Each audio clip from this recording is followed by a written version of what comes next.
Welcome back to the show. The Me Too movement has totally reshaped the media industry, and those accused are taking time away to make amends for their actions. JK, they're on TV yelling into Gayle King's face. Look, it is hard to keep talking about this shit. That's why we asked some incredibly talented women animators to draw it. I think watching The Little Mermaid was a big one for me. The three things I wanted to be when I was a kid was a marine biologist, a musical theater singer, or an animator. I kind of grew up sort of feral in the woods and then got into animation because it was the easiest way to tell stories where I could be all sorts of different characters. I always wanted to be a cartoonist, like starting like 6th grade or something. I remember getting the phone call from DreamWorks saying that I got the job, and I actually had to like pull over somewhere so I could jump around for a little bit. I think Me Too is waiting to happen in every industry if you look around.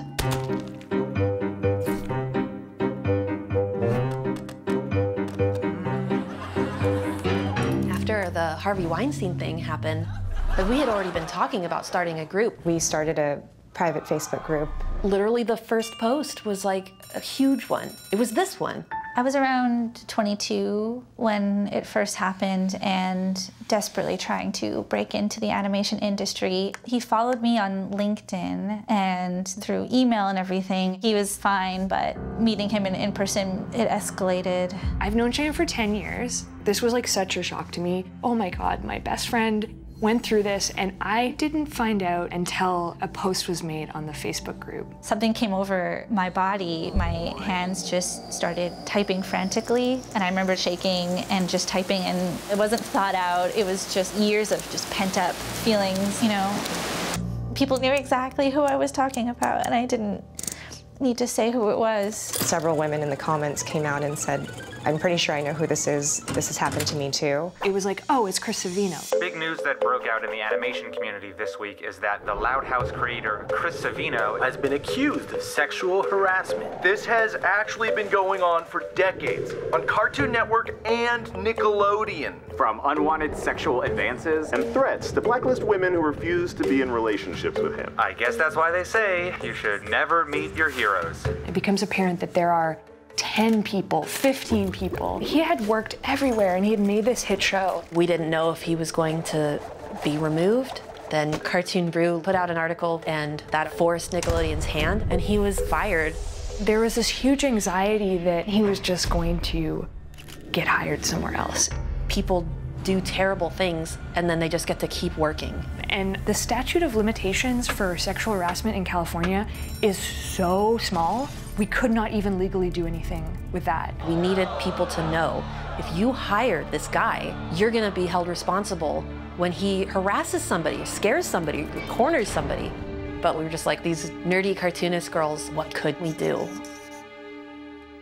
We realized that this had been behavior that had gone on at 3 different major studios. That's what made us think of getting the guild involved. Somebody went through the union constitution. There was no language about sexual harassment, but a couple people had discovered the language around disloyalty. He's betrayed the union by making people feel unsafe in the union. So we had to draft an affidavit, get it notarized, all the signatures. So we met up at a UPS store. I'm just really surprised so many people showed up. It was like hilarious. Like imagine you're like a notary, you know, you're almost gonna close and suddenly there's like 100 people in Steven Universe shirts at your door. And they actually kicked us out. So we went out to the Chuck E. Cheese parking lot. Yeah, animation is classy. We had to call a mobile notary. She mentioned that she had an experience of her own at a law firm she had worked at before, and she was really on board to help us. We rolled into the union building and we're like, we want to charge him with misconduct. Oh, did I mention there were 93 people that signed the charges? He wanted them dropped. They weren't going to be dropped. I was really, really scared when I learned there was going to be a trial within the guild. We were the last people to enter the room. We all wore black, we all had little roses. 40 to 50 people were sitting behind us in solidarity. There was the sense of power. There were 11 witnesses who spoke. Their statements were almost identical. Like this person had an MO. He's like the spider who lures people to his web and they get tangled in it. I was just watching him act sympathetic and like act like he was listening and like he understood. anything. Sorry, can I swear? Yeah. Sorry. We found out like the day of that he was going to give a statement at the end. When that time came, we stood up and turned away from him. And even though we hadn't planned the rest of it, everyone else in the room actually turned away from him too. His statement was a piece of shit. I didn't believe any of it. If anyone's a predator out there, you shouldn't say it wasn't my intention, because whether it was your intention or not, 15 women felt, harassed by you. He's suspended for a year, and they sent a letter out to the studios that they had found Chris Savino guilty of disloyalty. The letter, when it comes down to it, is a public shaming. And the letter is, I think, the strongest thing we could have done. I was able to tell him, I wish I had never met you. And that was something I never thought I was going to be able to do. It really felt like that trial was me with my women army, and there's like this sword that's stuck in the ground, and I'm like trying to lift it and I can't, and then a bunch of hands coming on the hilt helping me wield that sword and take down the web. Yeah, you mess with someone's friends and they'll f you up,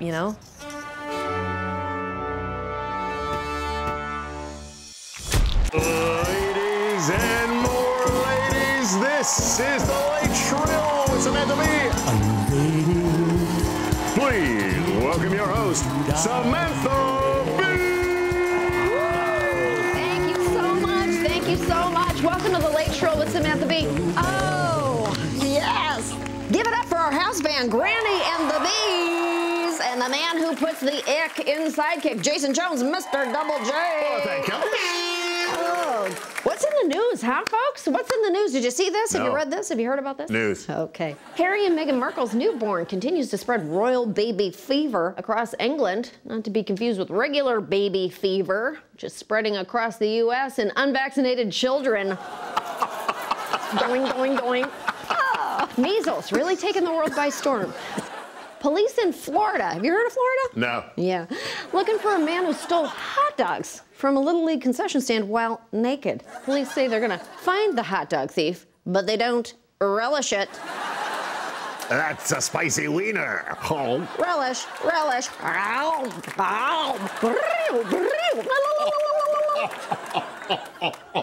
Is this how you do late night show?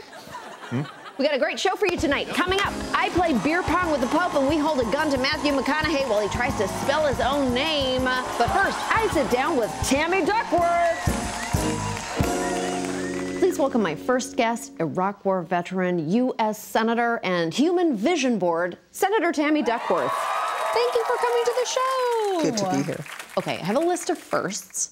I'm just going to read them off to you. You were the first Thai American woman ever elected to Congress, the first senator to give birth while in office. Men have been having babies in office for years. Okay. Some of them they claimed even. But I am the first to give birth, yes. The first one with a disability in Congress. Yes. Now you're the first guest on the first female late night show within a female late night show. Fabulous. Fabulous. We are living in a man's world, somewhat, but there are more women in the military than ever before. So let's talk about the important stuff. Has the fashion gotten any better?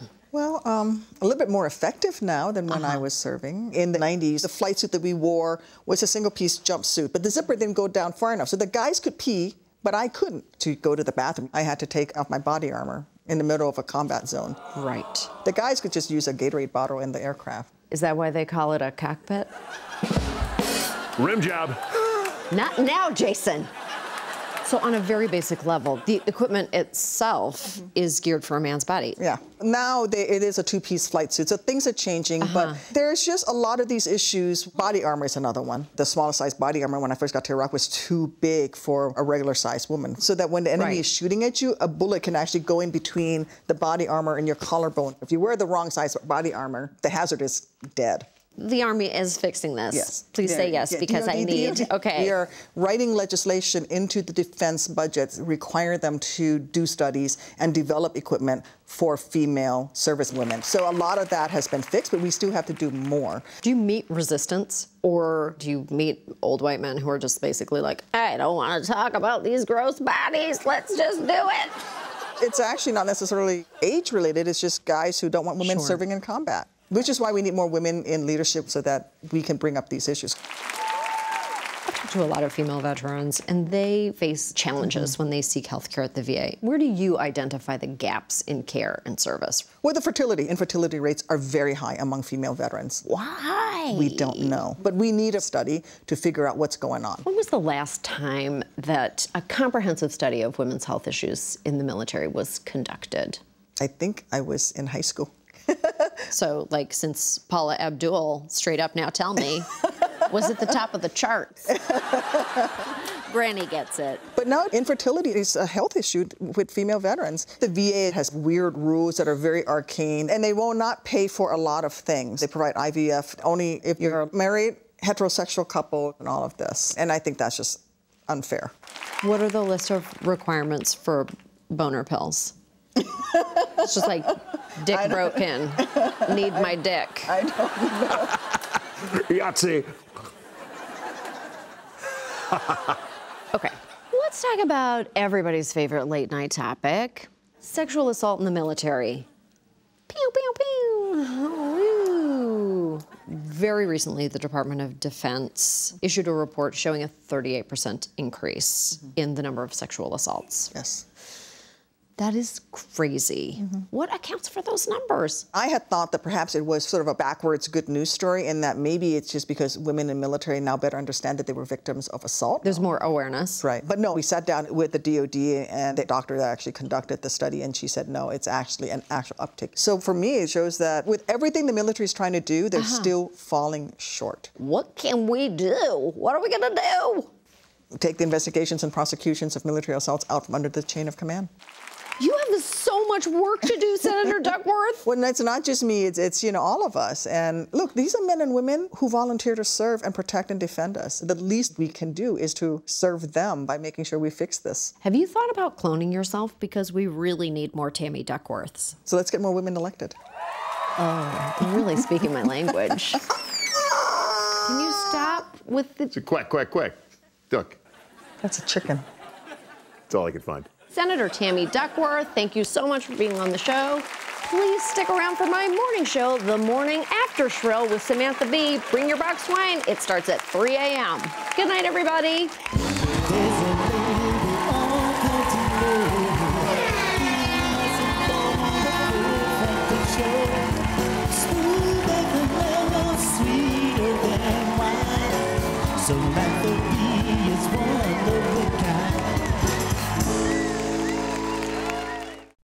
Hi, welcome to Full Frontal. I'm Samantha B. The pandemic has negatively impacted everyone, except for maybe dogs. After spending a year inside with their owners, dogs have had so much FaceTime, they're now asking for a break to see other people. While we're still adjusting to this new world, one thing we've certainly learned is the answer to the media's favorite asinine question. Up next, can women have it all? Can women have it all? Career or family? It's a struggle for a lot of women. Can women have it all? Can women have it all? Can women really have it all? Look around. We've got 3 working women right here, so I got a feeling it's going to get a little feisty. Can women have it all? Was Sarah Jessica Parker not clear enough? No matter how hard women try to have it all, Seth Meyers will always be there ready to take them out. Take a closer look at that, Meyers. Asking if women can have it all was already a stupid question, but now it's even more absurd. Last month, the Biden administration called the number of women leaving the workforce a national emergency. But perhaps the biggest tragedy of all is what other people are calling this trend. Economists are calling this troubling trend a she-cession, a recession that's disproportionately affecting women. Some are calling it a she-cession. You coined the term she-cession. What does the she-covery look like? A she-covery basically looks just like a regular recovery, but with a couple of fun bags. It's especially upsetting considering that in December 2019, women actually outnumbered men in the U.S. workforce. Unfortunately, just like my friendship with Justin Timberlake, some things have to end. COVID has decimated a lot of careers for women. A recent study says 1 in 4 women is considering leaving the workforce as a direct result of the COVID crisis. Put simply, women lost their jobs at a rate 4 times more than men. It's a statistic almost as sad as how I need to wax my mustache at a rate 4 times more than men. By October, more than 2 million women had left the workforce, dropping the percentage of women working or looking for work to its lowest since 1988. All you needed to be a working girl back then was a head for business and a bod for sin. Of course, I was a teenager in '88, so I had a head for Swatch watches and a bod for Rick Astley. From the start of the pandemic, women lost more jobs than men because they were more likely to work in restaurants, hair salons, retail stores, or in crowded bars, teaching McLovin what it means to respect women. In September of last year, as the school year started, we saw the real economic impact when more than 860,000 women dropped out of the workforce. In December, women even accounted for 100% of jobs lost. Women lost all of the gains that they had made in the past decade. So post-Great Recession, they lost every job that they gained in the previous 10 years in just 1 month. Right now, we're at a labor force participation that we haven't seen in 30 years. Like, we've lost a generation of gains. It's not going to be like a snapback thing. It's going to be a long road to recovery for women. Which explains why the new Rosie the Riveter slogan is now just... Many women were forced to leave work because suddenly having lost most childcare options, the burden of caring for kids most often fell on them. The day that our school system announced that our children were going to be starting remote, I turned in my resignation. Single mom Michelle Perez worked retail for years, but with her kids at home doing virtual school, she couldn't work the hours she used to. That's why she was laid off. When her son's school shut down, she was forced to choose between childcare and career. Vendetta says when the nonprofit she worked for demanded more work than she could do in a day while juggling childcare, she lost her job. 2020 forced me to have to make hard decisions, and I chose my family. I also chose my family. Unfortunately, they did not choose me. That's the real reason why I don't do the show in our backyard anymore. At their peak, school closures affected at least 55 million students. That's both hard on parents and weird kids whose only friends are the teachers. Another reason women are leaving the workforce is that, nevertheless, the gender wage gap has persisted. Earning ability affects who stays home with kids, sick family members, and plants. Plants can be such high-maintenance assholes.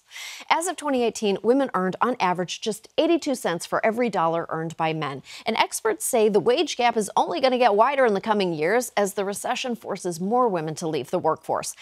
Faced with all these obstacles, it's not surprising that women are choosing to have fewer children. There had been talk of maybe a baby boom because everyone was, locked in their house quarantining. But now we're hearing more about perhaps a baby bust. People make long-term decisions when they have confidence about the future. And if there's anything that undermines confidence about the future, it's this massive pandemic. Turns out stress isn't the best aphrodisiac. And fewer dates, bars, and chance encounters also mean fewer oopsies. There you have it. The pandemic is causing fewer oopsies, fewer zoinks, and a lot less ooh. But hey, at least this should make conservatives happy. Fewer oopsies also means fewer abortion-doodles. In light of the pandemic, many women are changing their timelines for starting a family. In one survey, 1/3 of women said they wanted fewer children because of the pandemic. Furthermore, Black and Hispanic women were more likely to say they wanted to delay having children than white women, leading economists to project a COVID baby bust of around 300,000 fewer births in 2021. The bottom line is, many women don't have a choice in whether they join or leave the workforce and whether they have or don't have children. So can we please finally kill the question, can women have it all? It's sexist, and it frames the idea of balancing work and children as a personal choice. If we want to support families and women, we need strong public policies like universal preschool, subsidized childcare, and paid family leave. Without those things, women will continue to drop out of the workforce, and the economy cannot fully recover unless women are in it. We need to end the she session, and we need to stop calling it that. If anything, it should be the Great She-pression. But no one can ask me, which is stupid because this is basically my whole job. I was right here the whole time. Welcome back to the show. Tonight, we're talking about women in music, something I learned a lot about during my singing career in Canada, which ended far too abruptly. Sorry. Let's call the whole thing off, eh? Oh, we're gonna be the flippin' toast of Regina. Go Rough Riders! Go Rough Riders!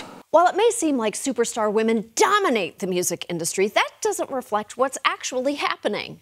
In 2021, women are still fighting to have their fair seat at the table and even scoring a spot on the charts. Looking at the last 6 Grammys, of the almost 900 nominations, only 9 have been women. There's a report that just came out saying that only 21% of all artists were women. The lack of opportunities and recognition in the music industry across all genres has resulted in women getting paid less. Barely any women executives and fewer women on music festival lineups. Unfortunately, women have been fighting that last battle for centuries, ever since 1801, when the brilliant musician Lilith Fairchild couldn't get booked at stage Coachella. Although the industry has made strides toward a more equal gender mix in festivals and on radio, women are still majorly underrepresented in the studio. According to the Recording Academy, less than 3% of producers of popular music are women. When I was about 14, I would read the back of my dad's records. I had never read a woman's name on the back of a record as the producer or the engineer. It was always men. And not just any men, but the kind who don't eat pussy. In 2020, only 4 women producers were credited on the Billboard Hot 100 year-end chart. That's actually not so bad when you compare it to People's Sexiest Man Alive chart, which only allows one sexy man to be alive at a time. Every year is a bloodbath. And as you might have guessed, it's even worse for women of color. Only 9 out of 1,291 producing credits went to women of color. There are 180 white male producers to every one woman of color. They put a lot of women and people of color in the performance role. And then you go and meet with a label and it's all white men. Honestly, there's so many women who engineer and produce and songwrite. They don't get past the gatekeepers in the industry to have that same type of success that men do. Sorry, but women are just too emotional to be producers. You need solid, stable white men like Phil Spector. As it stands, white men are overwhelmingly the gatekeepers to the music business. They're setting the agenda and standards for pop culture. When men are the gatekeepers, it allows fewer women to break through. For example, in 2020, less than 13% of songwriters were women. It's just so weird being a young girl going into the studio and there's like 4 guys there and looking at you like, what do you want to write about? We need different perspectives. Not that one is better than the other, but to get different types of songs, you need different types of people involved. That's why Simon and the Garfunkels balance each other out so well. Simon writes about love, and the Garfunkels write about growing up in the authoritarian regime of Garfunkelton.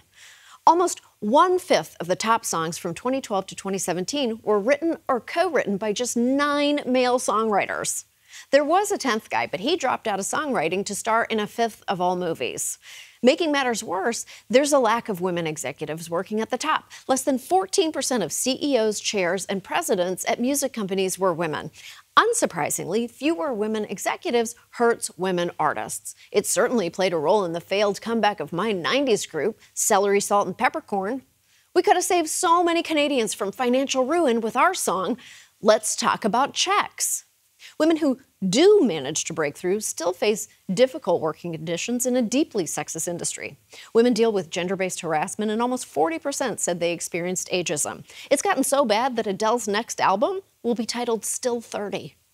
The lack of equal gender representation also encourages a boys will be boys mentality, which encourages sexism and abuse. Several women are accusing singer-songwriter Ryan Adams of sexual misconduct. Some saying he promised to help their careers, only to turn his back if they rejected his unwanted advances. Former chairman and CEO of Epic Records, L.A. Reid, is being accused of sexual harassment by a former assistant. One of the dirty little secrets of the music business is that there is this kind of disproportionate leveraging or power, and these young, talented, impressionable, oftentimes females who get taken advantage of. That is so awful. But somehow, the only dirty little secret of the music industry that anyone ever wants to talk about is how Paul McCartney and John Lennon jerked off together one time. That actually inspired with a little help from my friends. Despite the never-ending roadblocks to success, women are fighting back at every level of the industry. One artist who's been a successful advocate for herself and others is Taylor Swift. Taylor signed a contract with Big Machine Records at just 15 years old that gave the record label ownership of her masters. After I was denied the chance to purchase my music outright, my entire catalog was sold to Scooter Braun's Ithaca Holdings. In 2018, Taylor's deal with Big Machine Records ended and she joined Universal Music Group.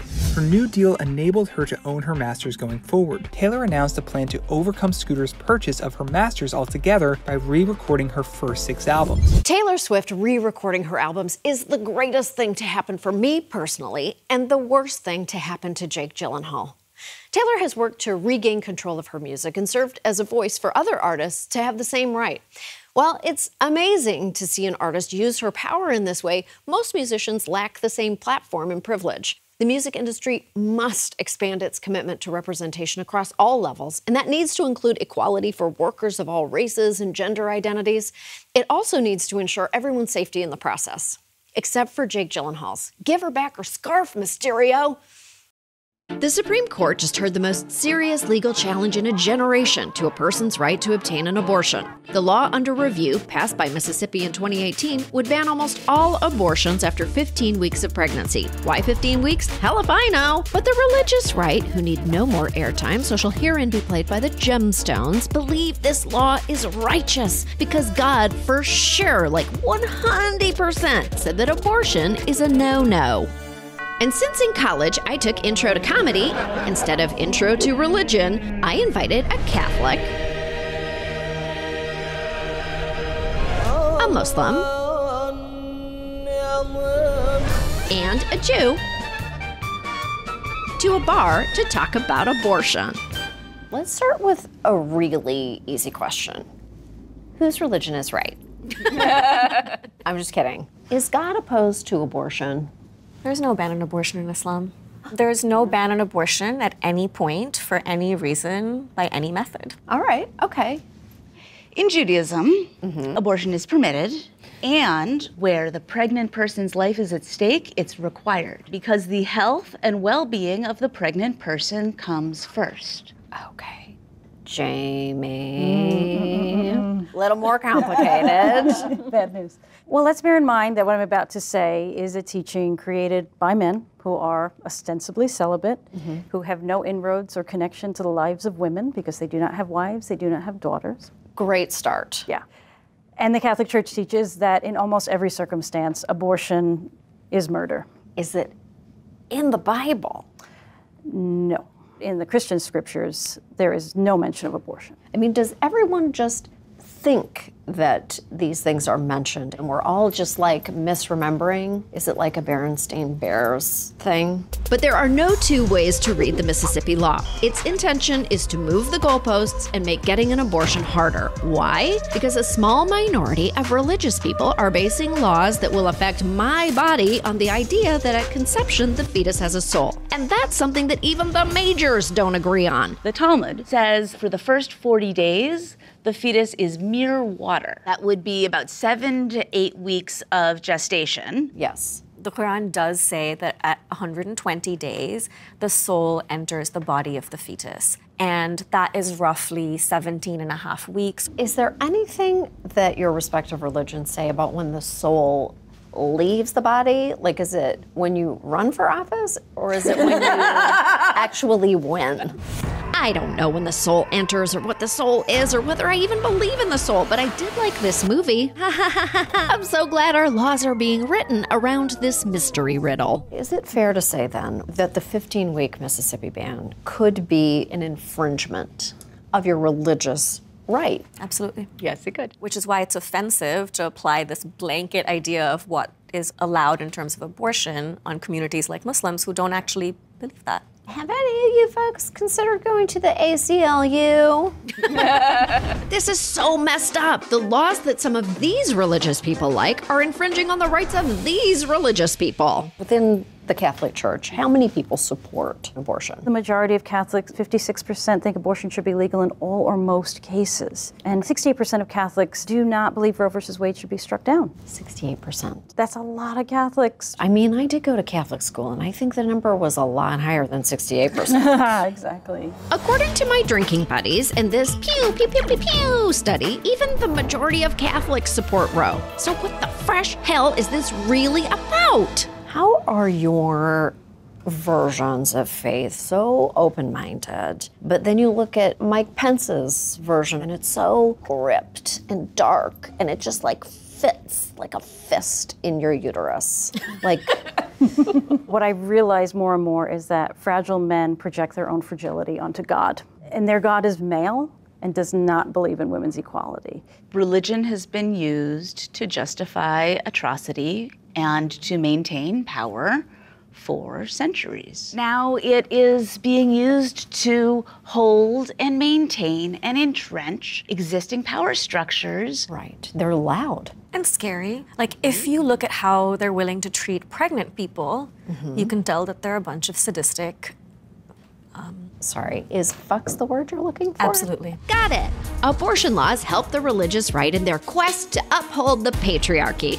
Congrats, boys, it worked. Should have seen that coming. The long game that was played by the religious right is the most cynical of all games. And I do have to ask the question, do we just have to be more evil? Well, I feel like part of the problem is that we think about reproductive justice as a women's issue. So we have these bills all around the country around the regulation of trans bodies and denying trans people health care. And they really sort of stem from the same logic. And so I think it's actually really useful if we were building solidarity with other people. Right. We're facing all of these big cases. It feels very dire for people. How do you infuse yourself with any type of hope for a good outcome? You're laughing, you're like, I don't even. No, I smoke a lot of weed. Okay. The religious right isn't going anywhere except further to the right. But honestly, they, like all of us, are allowed to hold whatever personal religious beliefs they want, as long as I'm not expected to abide by them. I'm sorry, the Garden of Eden is not in Missouri, and even if it is, I'm still not gonna visit. The country is supposed to be a country for atheists, for Buddhists, for Hindus, for Muslims, for every kind of Christian, for every kind of Jew. Right. And so the questions about when the soul enters the body should not be relevant, and they certainly should not be behind how a law is written. Yes. Yeah. Freedom of religion means freedom from religion as well. From religion. Yeah. Ding, ding, ding, ding, ding. The law should be atheist. And speaking of people who are free from religion, everyone say the amount of abortions they think Donald Trump has paid for. I think 5. That's so low. Maybe 13. It was like 76.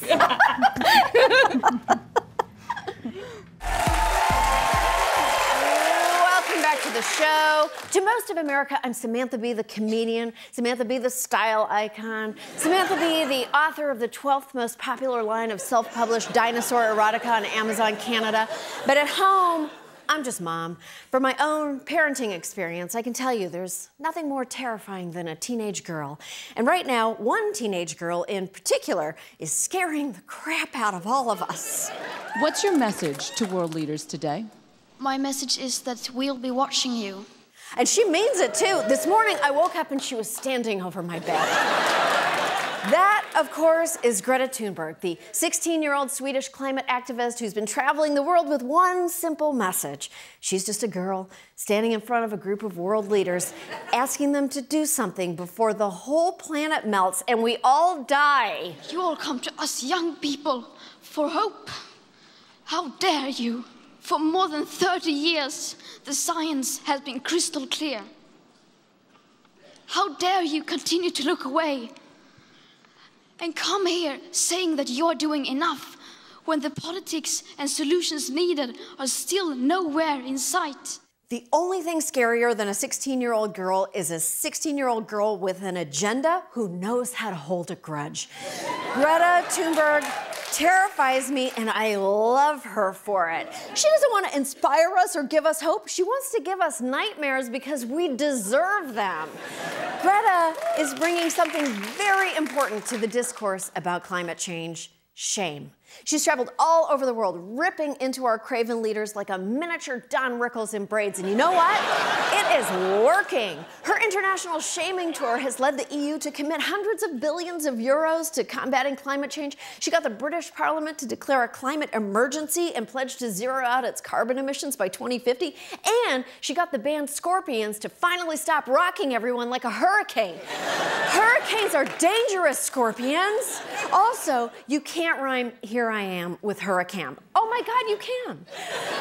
Of course, Greta's campaign has brought out a fierce backlash from misogynists because preserving a livable planet has somehow become a threat to the entitlements of masculine primacy. According to a recent study, men may even be less likely to recycle just because they're worried people will think they're gay. Look, the only way people will think you're gay for recycling is if you return cans on a date with your partner who is a man and who is also gay. The ludicrous resistance to climate change has become so deeply entrenched, especially among America's right-wing man-children, that an actual woman child is now our best hope for survival. You are failing us. But the young people are starting to understand your betrayal. The eyes of all future generations are upon you. And if you choose to fail us, I say we will never forgive you. Do you like the Backstreet Boys? Which one is your favorite? Look, thank you, Greta. You scare me because you tell the truth. And the next time I'm considering turning up the AC because my heater's too hot, I'll see your face because I painted it on my wall. And if you ever forgive us for failing you, I'll never forgive you. We'll be right back. The Women's World Cup is officially underway, and the U.S. team has been crushing. Unfortunately, yes, they still haven't won the fight for equal pay at home.